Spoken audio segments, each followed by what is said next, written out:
इस सरकार में कैबिनेट मंत्री मैनपुरी से भाजपा के प्रत्याशी ठाकुर जयवीर सिंह हमारे साथ मौजूद हैं। सर, मैनपुरी की एक लंबी लड़ाई है, हालांकि परिणाम 4 जून को सामने आएगा। आप कितना आश्वस्त हैं जीत को लेकर? देखिए, अब तक का जीवन का डिम्पल जी का ट्रैक है कि कभी दूसरा चुनाव जीती नहीं है। एक बार जीती है, अगला चुनाव हारना ही हारना है। ये उनकी नियति में और ईश्वर की कृपा ऐसी है उन पर। तो मैनपुरी तो हारना सुनिश्चित है।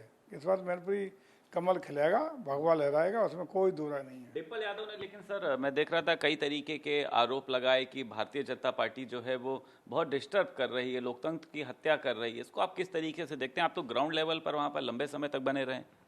हमें लगता है कि यही तो जीत की पहचान है कि जो बूथ लूटने वाले गरीब मतों के मताधिकार पर डकैती डालने वाले, ईवीएम पे कब्जा करने वाले, बूथ कैप्चरिंग करने वाले अगर ये कहने लगे कि भाजपा के लोग डिस्टर्ब कर रहे हैं, तो मान लो चुनाव पर भाजपा जीत गई। तो भारतीय क्योंकि पहली बार वहाँ निष्पक्ष और स्वतंत्र रूप से मतदाता ने अपने अधिकार का प्रयोग कर पाया है। लंबे समय तक पीढ़ियां बीत गई, लोग वोट नहीं डाल पाए अपना। समाजवादी पार्टी के पालतू इनके गुंडे बूथ कैप्चरिंग करके पूरा का पूरा 90% और 80% और 92%, 95% मतदान करते थे। पहली बार उस पर अंकुश लगा है और लोगों को स्वतंत्र और निष्पक्ष रूप से अपने मताधिकार का प्रयोग करने का अवसर प्राप्त हुआ है पीढ़ियों के बाद। तो यही डिस्टर्बेंस है उनके लिए, यही तो असली डिस्टर्बेंस हुआ है। ये पांचों जो सीटें हैं वहां पर अखिलेश यादव, जैसा मैनपुरी की बात करें, अखिलेश यादव, डिम्पल के लिए रामगोपाल, शिवपाल, सभी लोग, तो सिर्फ 5 परिवार की जो सीटें हैं वहां पर ये लोग उलझे रहे। अन्य किसी प्रत्याशी के लिए बहुत ज्यादा नजर नहीं आए। देखिए, मैनपुरी जो संसदीय क्षेत्र है, जो लोकसभा क्षेत्र है, सैफई भी उसी में आता है। इटावा जिले का कानपुर मंडल का विधानसभा क्षेत्र जसवंत नगर, जिसका प्रतिनिधित्व लंबे समय से शिवपाल सिंह यादव करते हैं, ये भी लोकसभा क्षेत्र मैनपुरी का हिस्सा है। अखिलेश यादव जी स्वयं जहाँ का असेंबली सीट में प्रतिनिधित्व करते हैं, वो करहल विधानसभा भी उसी का हिस्सा है। और सैफई जो इनका अपना मूल निवास है, वो भी उसी का हिस्सा है। ये है लोकसभा क्षेत्र। और मुझे लगता है कि नहीं तो अन्यथा इससे पहले हमेशा सैफई परिवार का जो भी लड़ा, नेताजी के ज़माने से आज तक जाते थे, नामांकन करते थे और कार्यक्रम को, भाई ठीक है हम नामांकन करके जा रहे हैं और प्रमाण पत्र लेने आएंगे। पहली बार पूरा खानदान, ससुराल पक्ष भी, डिम्पल जी का मायका पक्ष भी, मैं बेटी के बेचारी के, हम तो तरस आता है, बेटी बेचारी अभी बच्ची है, उसको भी इनने चुनाव पेल दिया।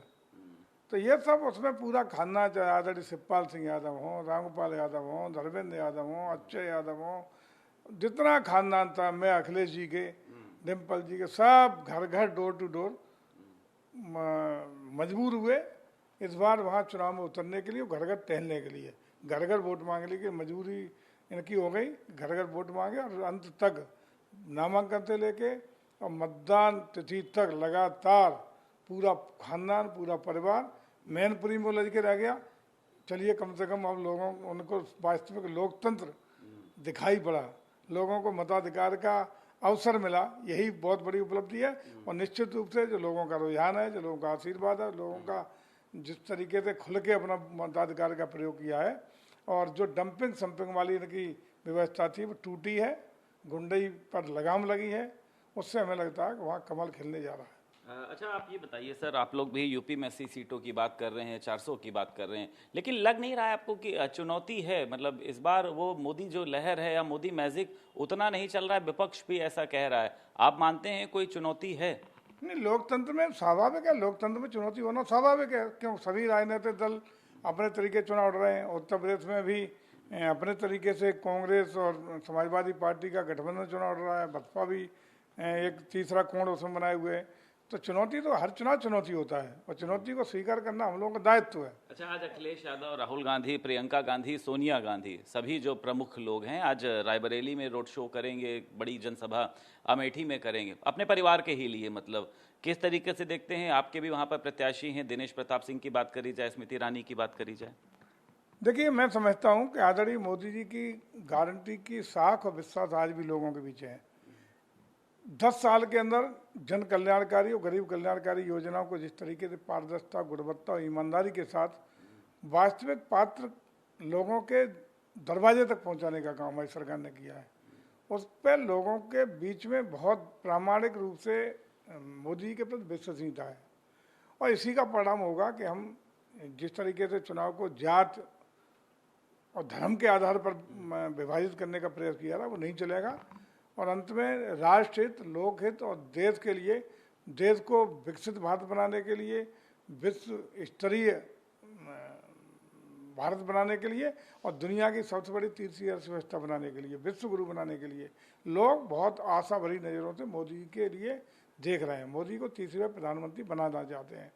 और जहाँ तक इन दोनों परिवारों का मामला है, आपने देखा होगा कि पूरे प्रदेश में अगर अखिलेश जी ने 5 सीट अगर यादवों को दी तो 5 केवल परिवार को दी हैं। क्या पूरे प्रदेश में एक भी यादव मुलायम सिंह जी के ज़माने से लेकर अब तक का तमाम ऐसे यादव हैं जिन्होंने पार्टी की स्थापना से लेकर अब तक पूरा जीवन पार्टी को समर्पित कर दिया, एक भी यादव दिखाई नहीं पड़ा यादव, और तो किसी को देंगे ही नहीं। यादव भी ऐसा नहीं दिखाई पड़ा जिसको टिकट के योग्य समझते, वो भी योग्यता 5 ही परिवार के लोगों में थी, कहीं किसी को नहीं मिला। इसलिए यादव भी आज दुखी है, यादव भी अपने को ठगा महसूस कर रहा है कि जीवन खपाने के बावजूद भी कहीं कोई नंबर उनका आने वाला नहीं है। और अब तो मुझे लगता है कि अखिलेश जी की अगली पीढ़ी शुरू हो गई, तो किसी यादव को भी अन्य बीसी छोड़ दो, इनका असली पीडीएफ सामने आ गया, परिवार डेवलपमेंट अथॉरिटी ऑफ सैफई, यही अब इनका असली पीडी है जो लोगों को सामने दिखाई पड़ रहा है।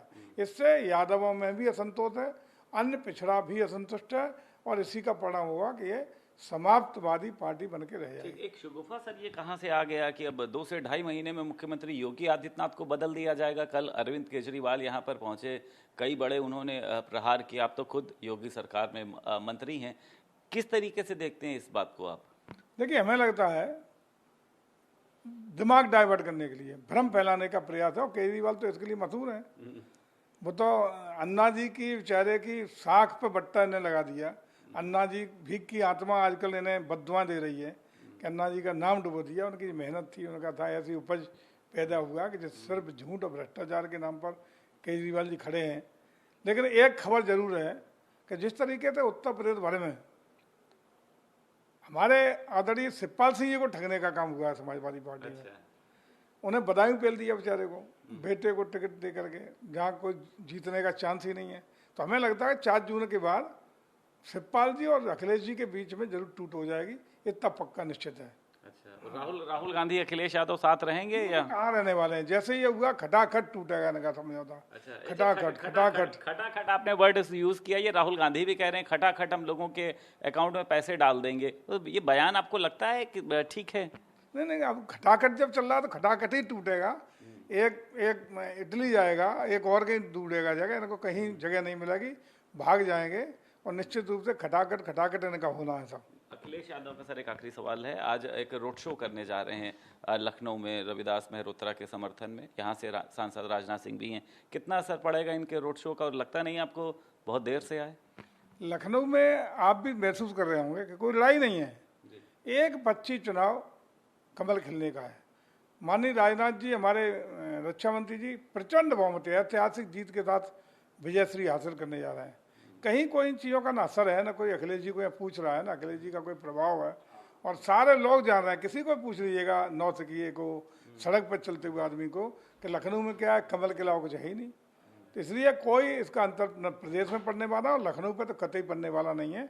और प्रदेश भर में इस समय वातावरण भाजपा के पक्ष में है और भारतीय जनता पार्टी महत्वपूर्ण उपलब्धि के साथ, प्रचंड जीत के साथ उत्तर प्रदेश से मोदी जी को तीसरी बार प्रधानमंत्री के लिए ताकत देने वाली है। बहुत शुक्रिया बात करने के लिए। तो उत्तर प्रदेश सरकार में कैबिनेट मंत्री और मैनपुरी से भारतीय जनता पार्टी के प्रत्याशी ठाकुर जयवीर सिंह का बयान है कि इस बार मोदी लहर चल रही है, सभी 80 सीटों पर हम चुनाव जीतने जा रहे हैं और 4 जून के बाद अखिलेश यादव और शिवपाल यादव एक साथ नहीं रहेंगे। लखनऊ से वीडियो जर्नलिस्ट एस के वर्मा के साथ संदीप खेर, भारत समाचार।